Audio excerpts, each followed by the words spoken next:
Greetings everyone, welcome to the channel. My name is Vorm, and today I'm going to be playing 7 Days to Die with the Afterlife Overhaul mod.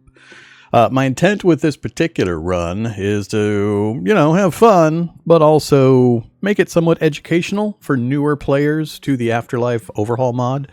A lot of questions that I see pop up on the Discord and on various videos for the overhaul. A lot of complaints, issues with the way some of the things work, in particular, the overwhelming number of zombies.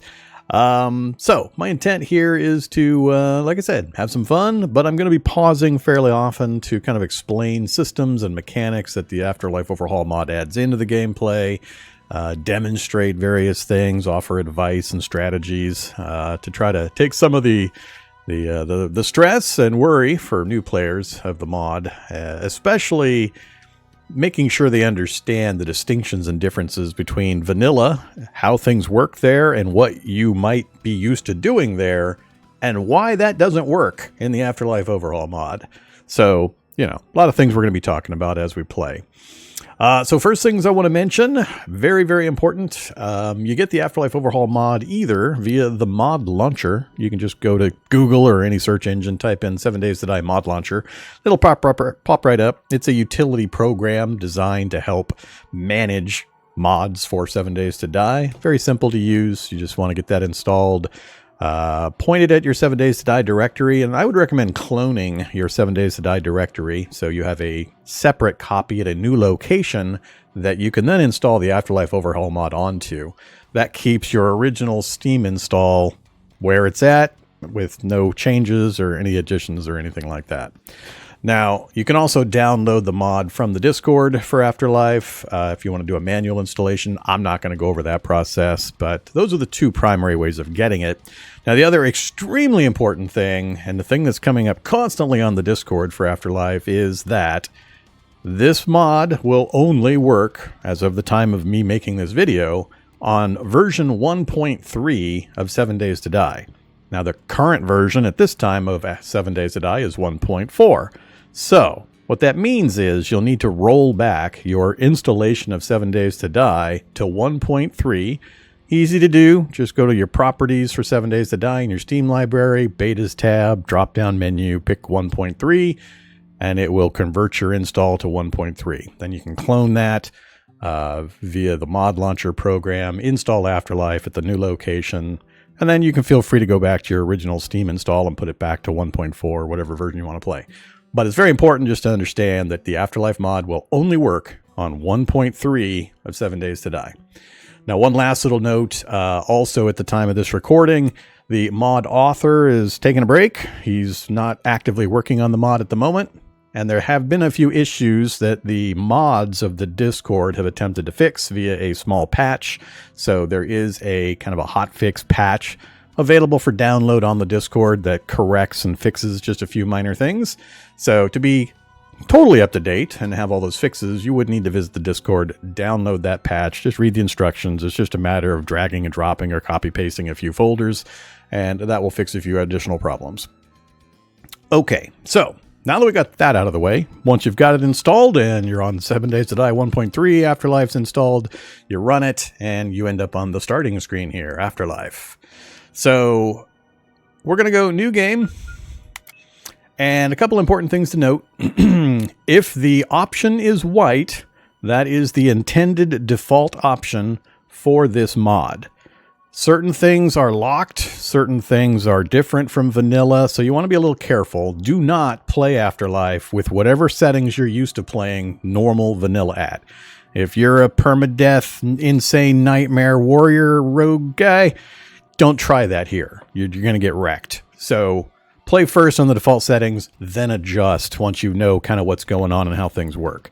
But just realize if it's white, that's the default. So as soon as I click off of that into any other setting, you can see yellow color. That means you're not playing on the default intended settings for the mod. So Nomad, 2-hour days. That is correct. 60 or 120 minute days. That is what you expected to be using. The basic screen is the same settings, but as you can see here, just use these your first time through. Now, I'm going to play with this stream just for the sake of my streaming audience. I'm going to play with one thing different than the default settings, and that is player block damage. I'm going to increase that a bit.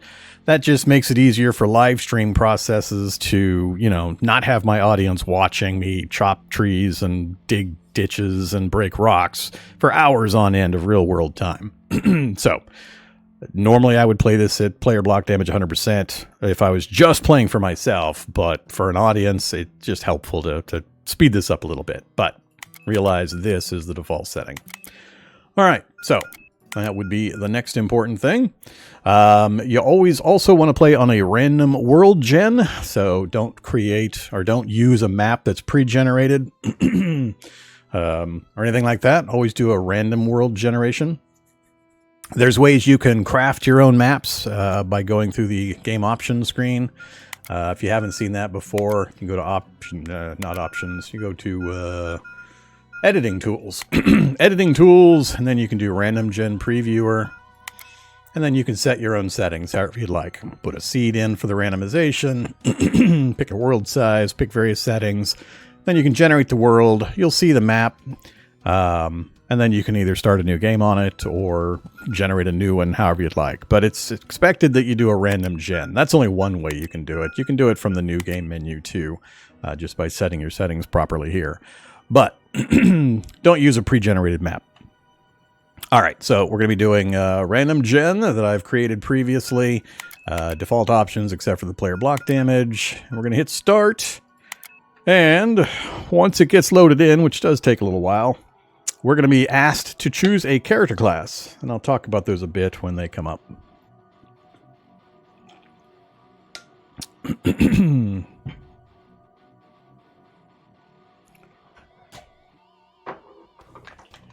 While we wait, I'll refresh my cool frosty beverage.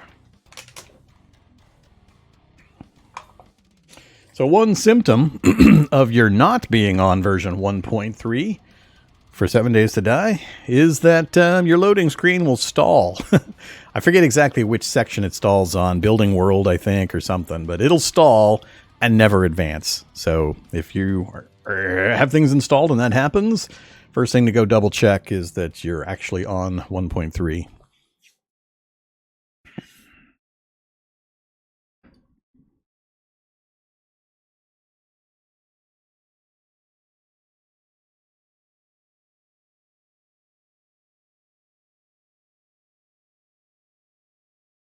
Guess while we wait, I can talk a little bit about one of the first things you'll notice if you're new to this mod.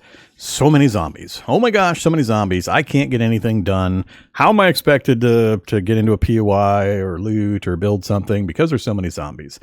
That's pretty much the first thing everybody comments on. And the answer is, you know, get used to not doing the way you're used to doing them.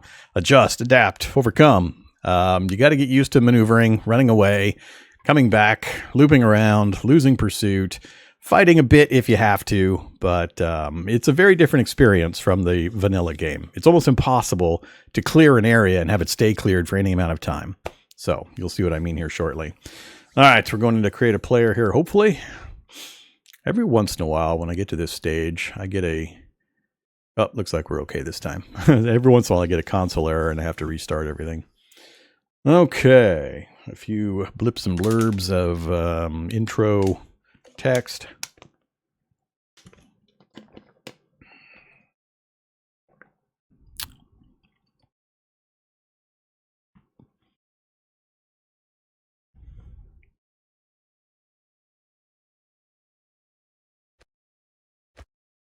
All right, this is the character selection screen. So we've got a number of choices over here on the left. I'm not going to go through all of them in detail. Each one is going to give you different advantages, sometimes disadvantages, and changes things fairly substantially depending on what you pick. So we've got the normie, the sheriff, the crawler, the savage, the hoodlum, the hippie, and the enigma. Enigma is the hardest. No starting equipment, no starting skills, no special effects. You know, just a loincloth and a hat and I think some water. But the other ones start with varying things. So the sheriff is one of the easier starts, for example. You start with a uniform, a pistol, a 9mm pistol, some magazines, and a baton. 20 in pistols, 20 in clubbing, and you can open cop cars and these other aspects. You're also 50% slower looting speed, which can be significant negative. But yeah, just check each one, see if you're interested, and give it a try. We're going to be playing in this run the Savage. So we start with a primitive bow and a bunch of arrows, a bone knife, a stone axe, 20 in archery, 20 in butchery, and then special effects. Perk Savagery provides basic tracking of animals, and we also always know where the bedroll is when in the forest biome. So one of the consequences of this mod is that you do not start with a map. You don't start with a compass. You don't start with a watch to know what time it is. None of that stuff. So you have to acquire that, build it, whatever, depending on which item we're talking about. So the fact that this guy always knows where his bedroll is pretty important if you're directionally challenged, if you have a hard time keeping oriented and keeping directions without a map and all the other aids. So it can be helpful. The 20 archery is great. Archery is very powerful in this mod. You definitely want to take advantage of it. Butchering, helpful. It'll speed some things up. But the additional thing of the bow, the knife, and the axe, when they give you items to start with, they are of a fairly high quality level. One of the big differences in this versus vanilla is that this mod uses a quality level that ranges from 0 to 64,000. And I think we start at 20,000 quality for the items that we start with. That's significant. It means they're going to stick around for quite a while before they break and are unusable. And they have decent-ish stats within that range. So things get better the higher the quality level. But the most important characteristic is just that quality level is also going to determine how long they're going to be a valid item that you can use. Each time you repair it, it deducts from the quality level a certain amount, and so you can repair it X number of times. And it's really important. So this means we're going to be pretty functional with some basic gear and equipment right out of the bat. So that's what we're going to be playing. We're going to be playing the Savage. I'm going to hit begin, and that's going to dump us straight into the world. So a couple more things I just want to talk about briefly. When we jump into the world, I'll probably hit escape and pause it, but what I'm going to be doing is normally you start with a book in your hotbar and you read that book and it starts a kind of mini quest chain telling you to build this, then build this, then build this, and it's showing you the starting building blocks of how to do things. Now, you don't have a lot of time to get that kind of stuff done because very quickly we're going to have zombies all over us, and you'll see what I mean in a moment, but I'm not going to be going through that process. A second option, once you have done those things and you know how to make those basic items, you don't have to do that process again later. I'm going to be scrapping that starting book instead of reading it. And by scrapping it, it basically fast forwards me through that process. It's going to give me the perk points that I would have earned. We're going to get a second book to read, which unlocks certain recipes that we would have earned and so on. So it basically skips that intro stuff. So just realize that is an option. Scrap the book instead of reading it once you know the process, so you don't have to work through it again. I'm going to be on the move almost immediately, though. So usually when you start a new run in the mod, you will be placed in proximity to a wilderness POI, one of those small buildings out in the woods with a dirt road leading to it, so a cabin in the woods type of situation. I have had a few occasions where that doesn't happen, and I haven't been able to find a local building, but usually if you just move around a tiny bit, you'll spot the path or the POI. And a secondary consequence of that is that starting POI generally will always have a cooking pot. And that's part of the quest chain that they give you. They tell you how to do certain things and it requires a cooking pot. So they always put one near your starting position.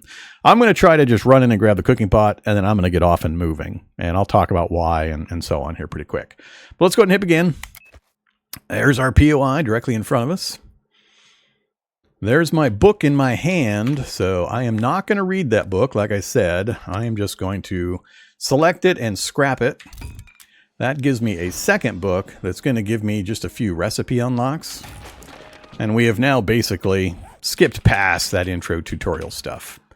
All right, so let me hit escape again real quick. You can see up in the top right the quest that it was going to have me do. It's going to tell me to make certain things. Feel free, if you're new to the mod, work your way through those when you have the opportunity. But just realize right now, we don't have any zombies in sight. I'm going to run straight for that building, try to grab the pot before the zombies just overwhelm this area. One of the keys of this mod is constant zombie presence and pressure.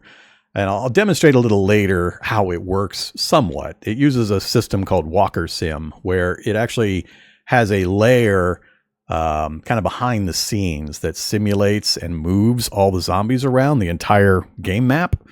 So when you look at that game map, there's just thousands and thousands of little tiny green dots that it moves around based on various criteria. One of the criteria is if you make a lot of noise in your local area, gunfire, chopping down trees, just anything loud, basically, it will generate a circle radius around you depending on the level of noise you've made, and any of those green dots within that circle gravitate towards where the noise point occurred. So you're basically causing zombies that are simulated to move into proximity with you, and when they get to a certain distance, they basically materialize into the world, and then you can see them on screen and they do their normal things. But the thing to realize is this simulated process could have hundreds of zombies in your proximity. The game engine can only handle X number of zombies kind of on screen or being simulated at once. So what happens is you kill a few zombies, they then immediately get replaced by zombies from the pool that is the total pool available nearby, and they spawn in. So then you have more zombies to kill, they spawn in again, more zombies killed, they spawn in again, and it feels like an unending stream of zombies. It's not actually unending, but it's a very large number depending on circumstances and where you're at on the map and the distribution of those simulated zombie hordes. So just be aware, the game is always going to have you in proximity with zombies. Until a way bit further into the gameplay, you can kind of learn how to thin out the groups and how to be quiet and so on. But initially, very overwhelming, very disorienting for new players who are used to vanilla gameplay and how the systems work. So just try not to get frustrated, adapt, watch what I do. I'm going to explain what I'm doing and why I'm doing it. And we're playing on default settings, except for that one thing I adjusted, the block damage, to speed things up a little bit. But yeah, so strategy-wise, what I'm going to do is I'm just going to immediately run for that house, try to find the pot, and I'm leaving. I'm not sticking around this house. I need to go find a city. I don't care about this little cabin in the woods. I don't want to live here. I need to find a city because that's where all the stuff is. And once I find a city, a valid strategy could be to then find a nearby cabin in the woods where you know where it's at in relation to the city and you can travel back and forth. You might want to live in the woods. I'm going to leave that up to you. But I'm going straight for the city. It might take me a while to find one, but we'll talk about that as we go. All right, so let me go ahead and move a few things. You go to there, you go to there, there, and there. All right. I probably should make a bag, but I'm not even going to do that. Grab that. Oh, crap. The deer are already on the ground. Where's my pot? That is not my pot. Not my pot. Uh-oh. Where the hell is my pot? There's supposed to be one. No, no, no. No, no, no. Well, that's not cool. They didn't give me a pot. I'm shocked. It's not going to be over here. It's always in the kitchen. All right. Well, I guess we get to go without. Scrap those. Drop that. Keep those. I need to get out of here. All right. Well, we kind of got robbed. We got no pot. Zombies are starting to appear. All right, let's get moving. So I need some grass so we can make the basic bag. Then I need lots of other stuff, of course. But start with just the things we need immediately. Oh, there's a zombie. All right, let's talk about this. See this pretty zombie? This we refer to as a mud zombie. So it's kind of a subclass of zombies, and it's the one you're going to see the most of, especially out here in the forest. you're going to see large numbers of these guys. They're a lighter or easier to kill type of zombie when they're these mud colors. And you'll see them in the standard varieties of zombie types, but they'll be colored like this and they're a little shorter than their normal counterparts are. Less hit points, but they move pretty fast and they can come at you in big groups. So this is what you're going to be constantly swarmed by out here in the middle of the forest area. You'll see some in the cities as well, but not nearly as many. The cities will have regular zombies mostly. I'm just going to ignore these guys for the most part. So we're on default settings. I should be able to maneuver enough that I don't have to worry much about these guys. We're really overweight right now because I haven't made that bag yet. That's actually a problem. Not getting the bag made is going to be an issue. Trying to lose these guys because there's so many of them. While I picked up all this other stuff, I need a vehicle. I need to find a vehicle and hop on top of it. So there's a green bar kind of just above my hotbar. That is my stamina level. So I need just a second to say recipes, bag, craft. As soon as I get this bag installed, things will be a lot better.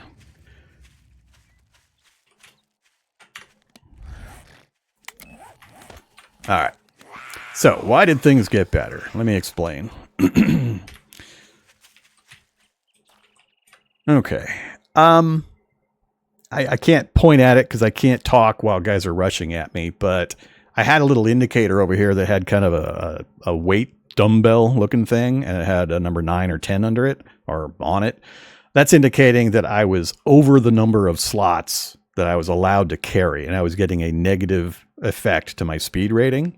So this mod uses both a slot system, which the default 7 days uses, as well as a weight system. You can be over slot limit and have slowdowns. You can be overweight and have slowdowns, or both, which would be really bad if you're both.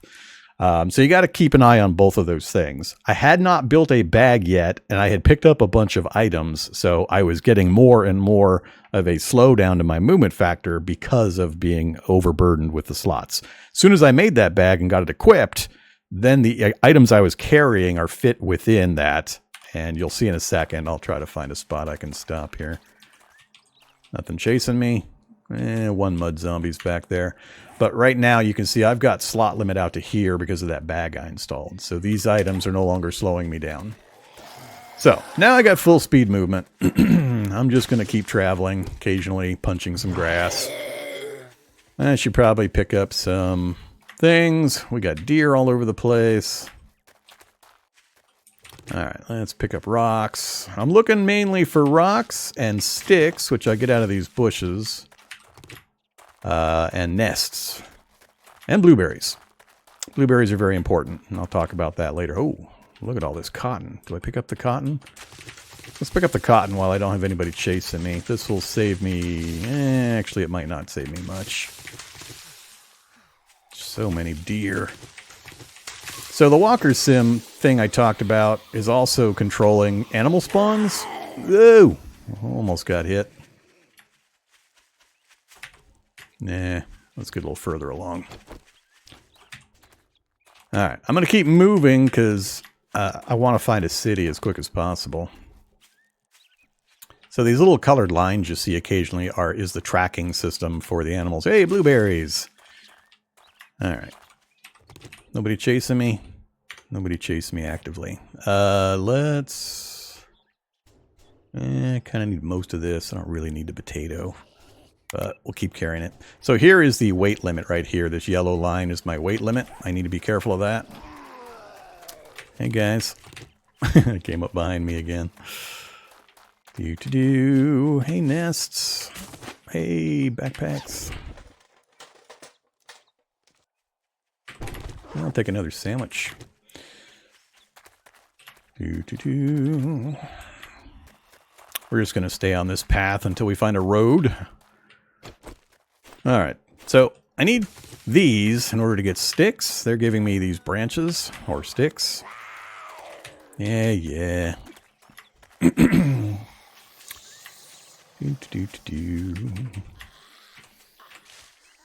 Oh, another thing you'll notice, no targeting reticle.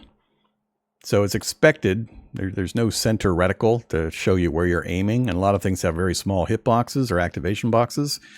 If you want a reticle, use your bow. You'll get a reticle on the primitive bow that you can use to point at things so that you can grab things a little easier. So right now, I kind of have to guess the center of my screen, but if I switch to my bow, I get this little white dot reticle, which can be helpful for targeting.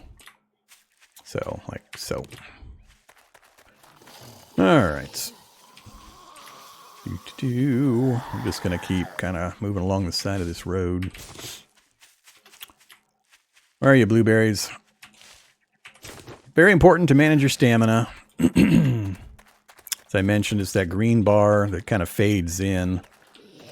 All right, we found a road. Let's go this way. Because, you know, either way, might as well go this way. Oh, another blueberry.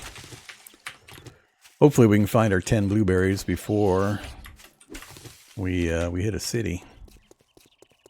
If you have trouble with running out of stamina and you got zombies nearby, use vehicles. If you use vehicle and you get to the right side of the vehicle, they won't be able to hop up. That guy's going to hop up eventually. But this way I can recover my stamina. So when I'm running along roads, I just use vehicles whenever I need to refresh my stamina. Just hop up. Even if you're only up there for a few seconds, it gives you some stamina recovery. Depending on the angle you come at and the zombies approach, they may or may not hop up quickly. But I don't want to fight these guys. Fighting these guys is a losing proposition. The reason for that is they're never ending. You're not going to clear the area, no matter how hard you try. I guarantee you will not clear the area on the initial start. So you'll start fighting one, and then a second, a third, a fourth, a 15th, a 19th, a 27th will show up while you're fighting. You'll take the occasional hit, which will give you wounds, which is bad. Another system that's involved in this, and another reason you don't want to fight these guys when there's not really any benefit to doing it, is when you take wounds, you will auto heal, but while you do, it burns your food or hunger in order to heal on a 1-for-1 basis. So you get hit a few times, you're burning your food supply to heal back up. And then similarly with stamina regen, it's hydration basically. So you want to be very careful not to take damage unnecessarily. There's no real benefit to fighting these guys. Very unlikely you're going to get any loot out of them. Yeah, you can get some skill ups, but you're going to be able to get that later when you've got better resources and a better, safer environment to do it in. Right now, we got very specific goals we're trying to achieve.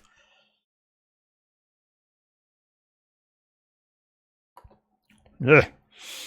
Cough. Now take a sip. And we'll continue. What else do I need to talk about right now? Nothing. I'm just going to keep traveling along the roadside. I'm going to try to pick up these nests as I see them, punch some branches when I see them, grab the occasional blueberry bush. I'll talk about the blueberry bush real quick and why you want to make sure you get used to spotting them and picking them up. I mentioned you don't have a map in this game. I can't open a map right now. There's no map. You have to craft a map.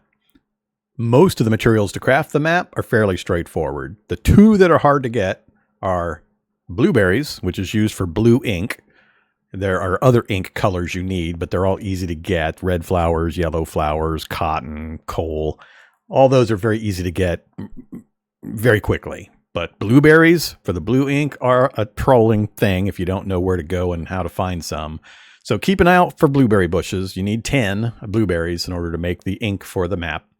And then paper, which we're going to loot from cardboard boxes when we find the town, and a few other possibilities. But those are pretty much the only two, paper and the blueberries. So grab blueberries anytime you see them to get at least 10.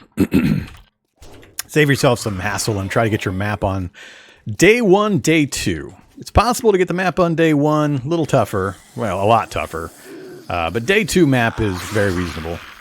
Shouldn't be much problem if you kind of focus on it. So I'm just kind of sprinting and slowing. And let's go take a look over here. I'm scanning for blueberry bushes. I don't see any, so we'll just grab some more branches.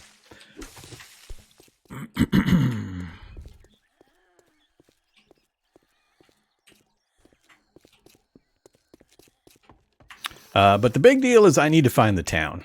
All the rest of this stuff, I mean, I can loot vehicles, I can loot bags and so on later. But you need to find the town because you need to get some kind of a little base set up where you can drop inventory items so you're not over full. Hey, blueberry bush. So this is a blueberry bush in all its glory. It looks like the other bushes, but it's about half the height and much more circular. And when you get close like this, it's obvious that's a blueberry bush. But usually you're running along and it's 30 feet away or 50 feet away. And being able to quickly spot them and grab them is a skill you kind of pick up as time goes by.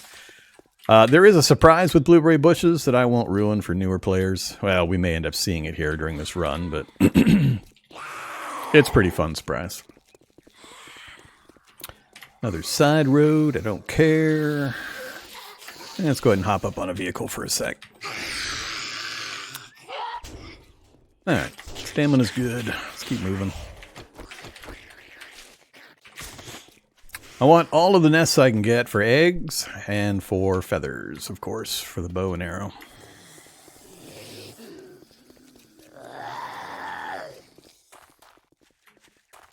So I'm not letting my stamina get below about 75% as I run and then walk, run and walk, run and walk. Very important. Just in general, always make sure you retain a nice pool of stamina for emergencies. Because what you'll find is zombies will constantly be ahead of you. So running from one zombie, you'll run into another. And if you're just running constantly, you'll run yourself out of stamina and get chased down. So always have a good sized pool of stamina. Yeah. Is that a blueberry bush back there? It might have been. I thought I caught a glimmer of one, but I'm not going to go back. Still no sign of a town.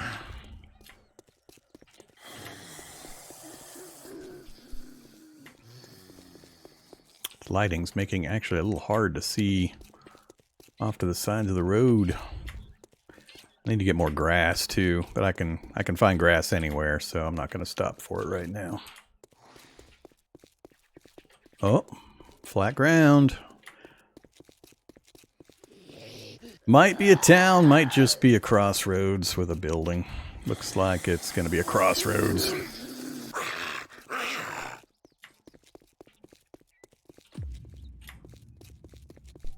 But sun's going down. We got to keep moving. So the default time for the mod for the day length is 120 minutes, 2 hours. So we got a fair bit of time. You're not in as big a rush as you would be in vanilla settings. But who knows how long we're going to have to run. Road is curving. I might go off-road to meet the curve on this side. Let's do that. More likely to find things I need while off-road. Stones, bushes. Oh, hello, group of zombies.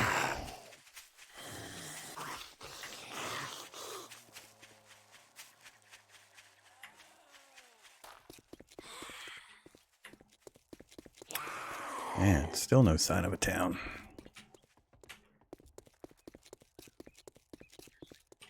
Hopefully, with me moving around, you're getting an idea just how many zombies you're going to have to deal with. Actually, you're not really getting the impression because you're only seeing 2 or 3 and then I'm moving on. There's a lot of zombies out here.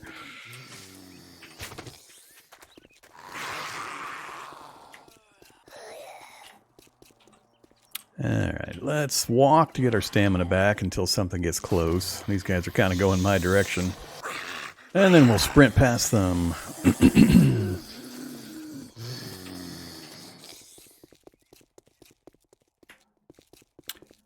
Once I can get to a spot where I can stand in place for a few minutes and be not paused, I'll kind of go over some of the interface stuff and some of the other changes to the systems.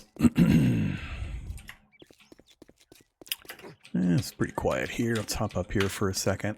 Actually, I need to cover this later. It's more important that I get to a town. Let me keep running. We'll talk about that in a bit.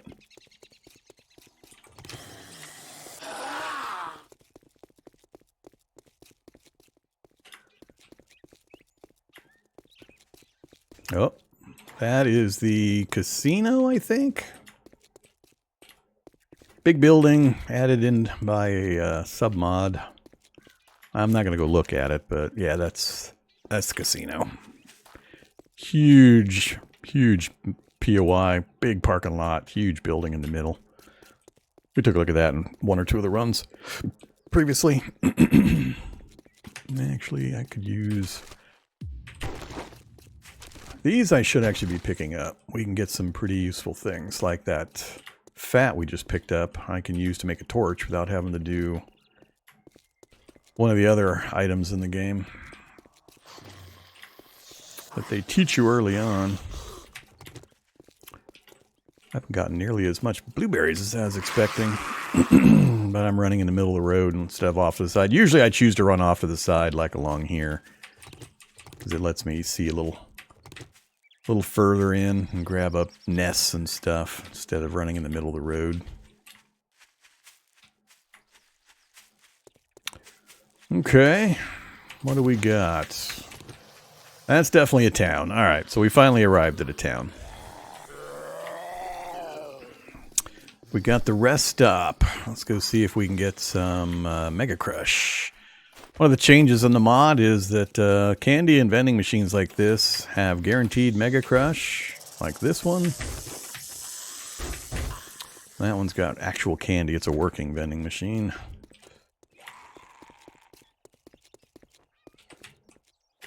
Okay, so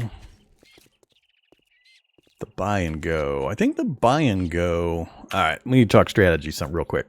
So familiarity with buildings is really important, but one of the consequences of the overwhelming pressure of the zombies in this mod, constantly having zombies around you and being unable to clear an area for any length of time, is that you don't have time to clear a POI. You need to find something quickly that you can adapt that lets you be safe from the zombies, so you can get some bags down and drop your inventory and get a campfire and all that kind of stuff going.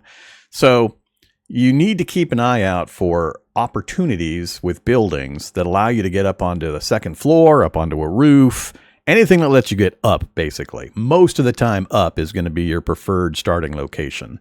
A few locations you might be able to go underground and adapt, but those are a little harder to come by and know how to get arranged. But there are a number of buildings that regulars that have watched my streams of 7 Days to Die have seen me use that can quickly be turned into a, I won't call it a safe spot, but a spot where zombies can't get to you so that you can do some things. Now, you got to get used to the idea that you're going to have zombies constantly around you, especially in the early game. So I'm looking for particular opportunities that I can take advantage of where I can get up and safe or make something safe very quickly and very easily, given the pressure of the zombies. So I know, because I'm familiar with this buy and go, that there's an opportunity here. And this is the farm building. All my regular viewers know I love the farm building. This is another really good one. And this is the one I'm probably going to use, but I'm going to show the buy and go option first. And then we'll probably go set up in the farm one. Now, I've got a half a dozen or so buildings that I typically rotate between on my runs to use as bases. And it kind of depends on what else is in the area or proximity to these locations that I typically select on which one I go for. Sometimes it's just for variety. I'll just pick one over another because I haven't done it in a while. But I'm always trying to find or see locations that I can set up cool bases at. But the farm building is one that has a really good opportunity to set up a base at. Kind of in two stages. There's an immediately safe spot that I can use with just 30 seconds of preparation time. And then there's the actual main base portion, which takes a little later. You have to get some stuff done before you can take advantage of it. But let's go look at the buy and go real quick. Now that I know the farm building's here and I can set up there pretty easily, I'll go show you this one first, and then we'll go look at the farm building. And then once we get our initial stuff down and I can empty my inventory and talk about a few other things, we'll do a run around to the local area and see if there might be other opportunities. All right, so let's head over to the buy and go. And again, I don't really care about the zombies, especially on these default settings. I'm faster than them. It's pretty easy for me to maintain my stamina and keep ahead of them. So I do want to grab these magazines, but we'll wait on that. So here's the thing I want to show you. If you haven't seen this, you pop into here, and you pop up here. Go ahead and close this. And then you chop this out.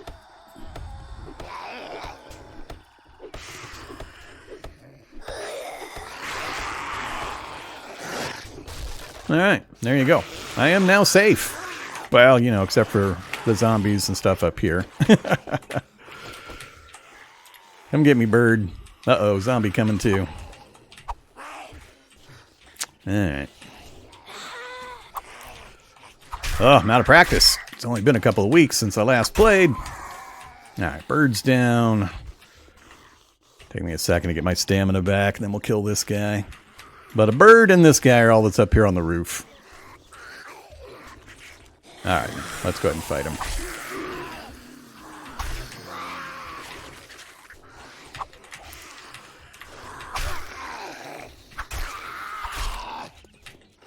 Oop. I will say the hitboxes on the knife are pretty wonky. It can be pretty irritating. Feel free to die anytime now. It's going to take me a bit to get my practice. Whoop. All right. There we go. We're now safe on the roof. So, another important thing to know about this mod. There is no respawning of zombies in POIs. None. You don't need to worry about putting land claims or bedrolls or anything down to suppress zombie respawns in a POI. They don't ever respawn anyway. Once you kill them, they're gone forever. Now, if you activate them and then run away and they chase you for a bit, they will reappear back in the spawn point that they have normally. But if you kill them, they're gone for good. So you don't have to worry about respawning zombies. But yeah, we're completely safe up here now. I could open this up.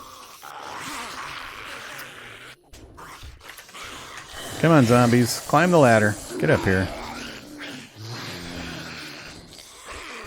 They're not cooperating. But the zombies can't step across here. They're not allowed to jump or hop, so they'll just walk up and then they'll fall right down again.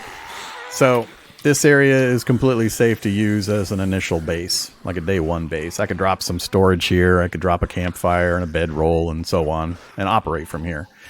Now getting up here again might be a little tricky if there's zombies crowding the camper over there to get the ladder up, but they'll usually move away once you move away. So, but I just wanted to show this is the kind of opportunity you're going to look for. Now, get used to the noise of zombies. Your job is not to kill those zombies that are nearby. Just ignore them. They're loud, they make noise. Turn your volume down if they bug you too much. Just go about your business. Drop your inventory. Get some bags down, which I guess I should show here as well. You have these starting options. Pile of food and pile of stuff. Notice they have no requirements, no materials. Basically, you're just designating a place to put inventory. So you can craft these anytime you'd like. Put them on the ground, and they act as storage. And there you have some storage. So you can drop as many of these as you want, wherever you want, to do that. So take advantage of that. All right, let's get moving. I do have things I need to make sure I get done before the sun goes down. Let's actually go off this corner. I think there's a vending machine back here. And I also want to grab those. Yeah. Give me the Mega Crush. All right. Ooh, water barrel. Very important water barrels. 35 out of 50 dirty water. Come here, you. Give me all the books. All right, let's go get our real base started. Get my axe out. We're going to need that. I need about 30 seconds of no zombies in order to get this one ready. So these planters are farm plots. So you can have 150. Yeah, it's 75 per side. So here's what you need to do to make this place completely safe initially. Chop out this stair. That's it. That's the sum total of what you need to do. All right, we are now safe. We can come up here, and this is going to be our initial base. So let's clean up the base a little bit.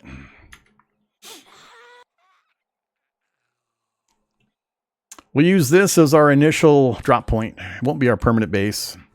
I'll have to decide if I want to make the lower underground section at the bottom of the garage here our long-term base or pick another spot. Get rid of all of this stuff.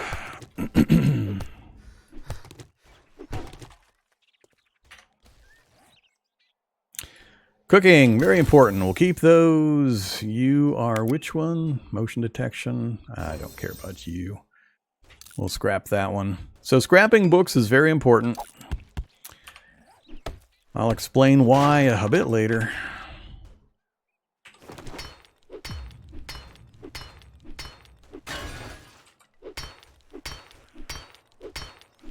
So we're making as much room as we can for our initial storage and workstations that we're going to need to put up.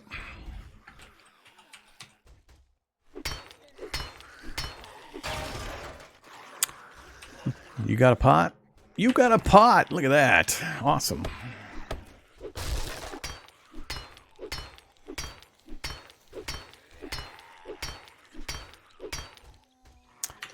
Well, that was nice. At least I don't have to worry about that as much.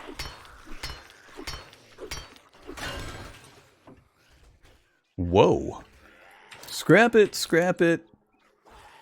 Scrap it, scrap it. I'm going to scrap most of the stuff I find because there's very specific books that I want to get a hold of and or craft as early as possible.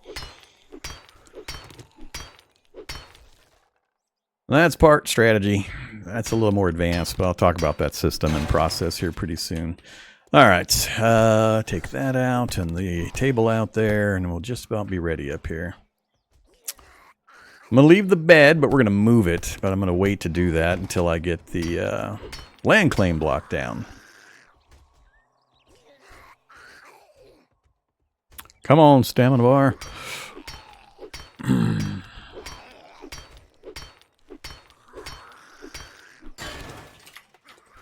All right. Good enough for now. Nice and clean. So, let's see. I've got some rocks. I forget how many you get per. Let's do 5. Scrap those for some stones. And then get, 3 of those and 4 of those going. And then with the stones, we're going to make a campfire. Let's see, we'll go 1, 2, 3. So we'll put the campfire there.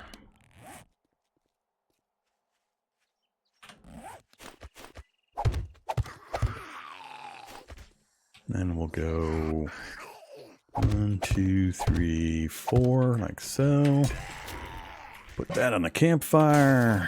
And we'll go, I guess, kind of sounded like he was up on the stairs there. All right, let's put general raw materials here. I need to chop at least 1 tree down.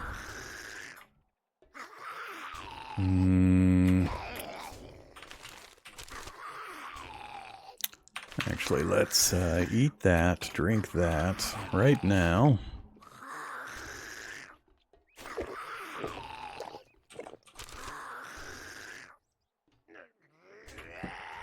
And we'll have a sandwich. So, down at the bottom left, we have indicators for food and hunger. You can also get that information from your character screen. I'll go over some of this stuff later, but you've got food and water right here.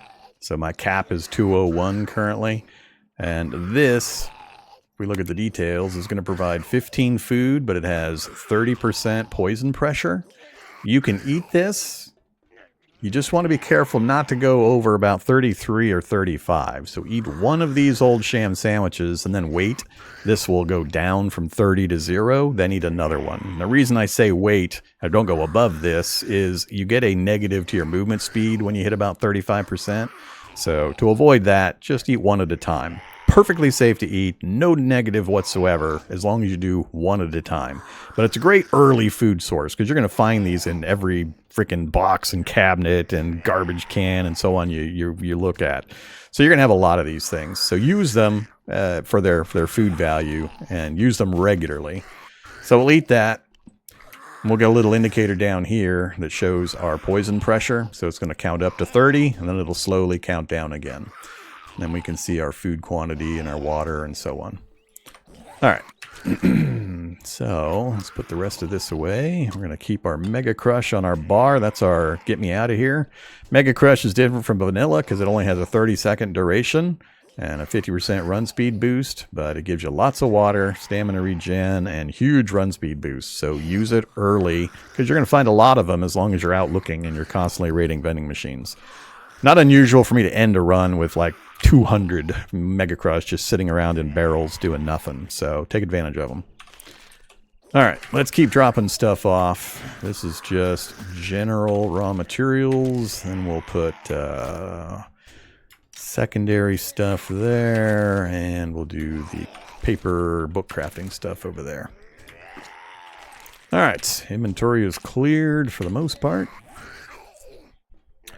So now that we've got our safe spot, and this is just 2 that I've shown you real quick that you can use, but look for these kinds of opportunities where you can get up a level, do a simple chop out of a stair or a ladder or whatever, and then ignore the zombies. They don't do a ton of damage. They'll be down below you constantly making noise, but then you'll just drop off and then go run and do your stuff, then come back, do your crafting, then run away again.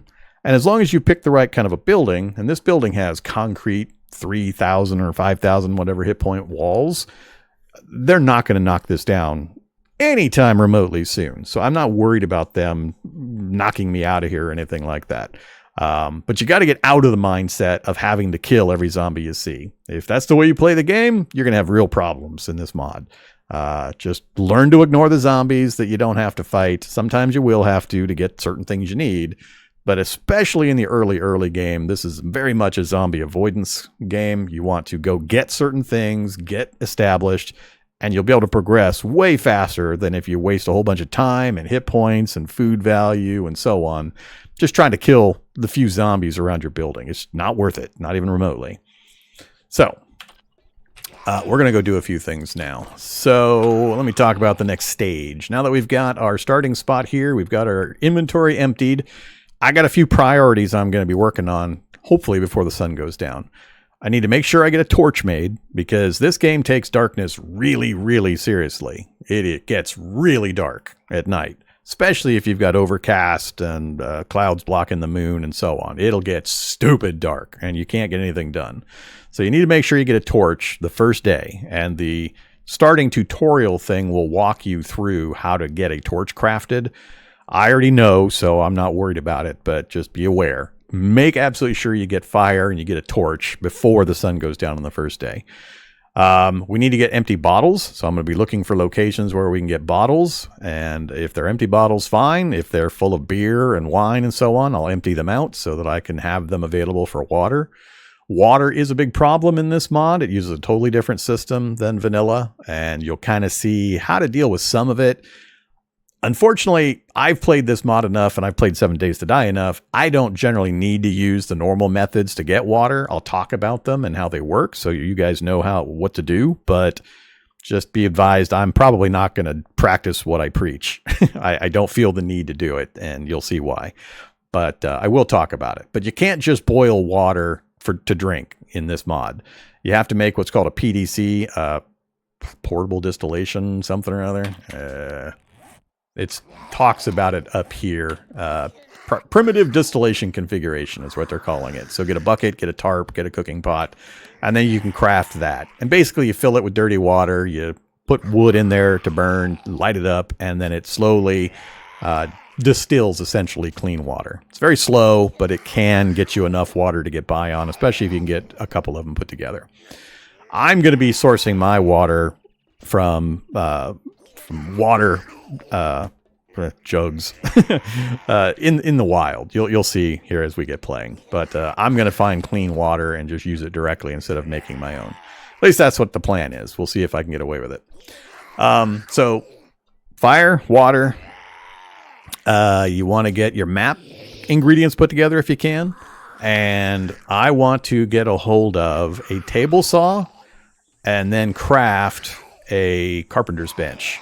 And the reason I want those two things, they're important, but the reason I want them as quick as possible is because that's going to enable me to craft wooden spikes much, much quicker and easier. And wooden spikes are super, super useful. Can't overstress just how important wooden spikes are. Now, I can make wooden spikes right now. If I go here to spikes... Oh, I actually can't. You can't make wooden spikes until you get, what is it, 1? 2. You need 2 books in trap making. I have 1 of the 2. I need 1 more. So we're going to run around grabbing mailboxes to try to get that second trap making book. But we got other things we need to do anyway. But you can build them manually out of wooden plant fibers, but it's really slow to do so. And you can build them with branches and such. You'll see what I mean here in a bit. But I need to get moving because we got things I need to do. So let's go scout around a little bit. Hey, zombies. Again, I don't care about the zombies. Oh, man, you got to be kidding me. Again, they put these right next to each other? But it's facing the wrong direction. Oh, no, it's not. Look at that. Let me pause it here. So, regular users are going to recognize this place. So this is a very cool POI. It's a low-level POI, but it makes for an excellent, excellent base. So can't recommend it enough if you're new to the mod. And you'll find this in every forest town, basically. Well, except for the tiny towns that only have a main street set up. But it's got a huge canyon moat and then 2 ladders. There's a rope bridge ladder over there, and then there's this concrete bridge over here that leads into a big garage. The big garage makes for an excellent base setup. And it's got enough of a moat that it's rare for zombies to actually travel across that to come bother you. It's overpowered. It's really overpowered. Pretty easy to clear the other zombies that are in the building. There's a ladder to the back of the garage that goes up to this upper area. It's really cool, and I'll go through it and show you how you can clear it pretty easily in a bit. But this is another one of those places that I make one of my base choices. So good to know it's here. I'm not sure I want to set a base up there, but right next to the farm is hilarious. All right, zombies, I'm moving. Settle down. Okay, let's go do a lookabout. So, don't need that. I do need more of this stuff, so let's grab this while we're here. This gets us branches, which we need for multiple things. Always great to find shrubbery around houses.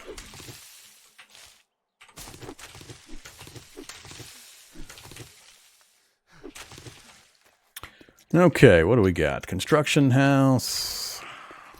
Not too much specifically there that I care about. Knife book. We'll grab the mailbox and the truck, and then we'll get moving. Got bees at the stump. Manuka honey. I'm going to leave that there. I'll pick that up later. I need my bottles for other things right now. Hurry up, truck. Yeah, it's fairly useless. Come here, tarp.